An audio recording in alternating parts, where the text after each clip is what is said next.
কি তোমার আমল নামে আমি আল্লাহ লিখে দিতে থাকি। পৃথিবীর কোন ব্যক্তি দেওয়ার ক্ষমতা, পৃথিবীর কোন নেতা দেওয়ার ক্ষমতা, পৃথিবীর কোন নেতা আমার একটা আপনার একটা গুনাহ মাফ করতে পারবে? একজন পারবে, তিনি কে?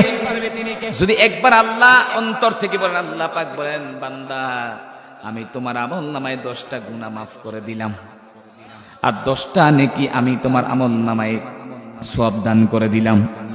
প্রিয় ভাইয়েরা আমার, আপনি যে মায়ের সন্তান আমিও সেই মায়ের, আপনি যে আল্লাহর গোলাম আমিও সেই আল্লাহর গোলাম।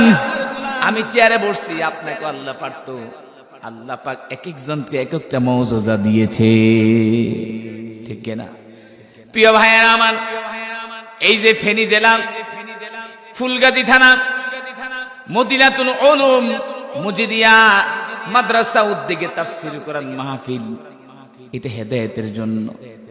এই মাহফিলে হতে পারে আগামী বছর আমি নাও থাকতে পারি, আপনি নাও থাকতে, নিঃশ্বাসের কোনো বিশ্বাস নাই, আছে? আগামী দিন আপনার হায়াত আছে, আপনি জানেননি।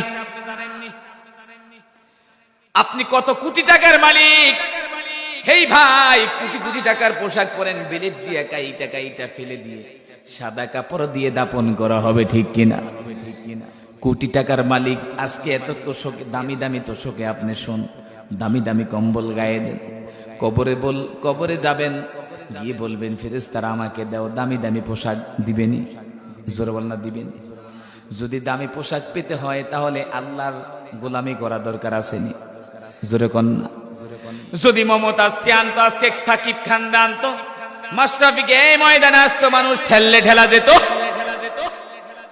হেই ভাইয়েরা আমার, কোরআনের ময়দানে মানুষ হয় না, ঠিক কিনা? গতকাল একটা আমার মাহফিল ছিল মুন্সিগঞ্জ, একটা ঢেলি ড্যান্স ছিল, লেংটা বাবার মাহফিল। এমন মাহফিল ঘুমাইতে পারি নাই, সেরি সের অভাব নাই, গিয়ে দেখি সব যুবতার যুবতী, মুরব্বীর অভাব নাই। যদি এখানে কোরআনের মাহফিল করা হতো, মানুষ থাকতো নি? গানের আয়োজন করা হলো, হাজার হাজার মানুষ ঢোল নামতো, ঠিক কিনা? আমার রাসূল ১৫০০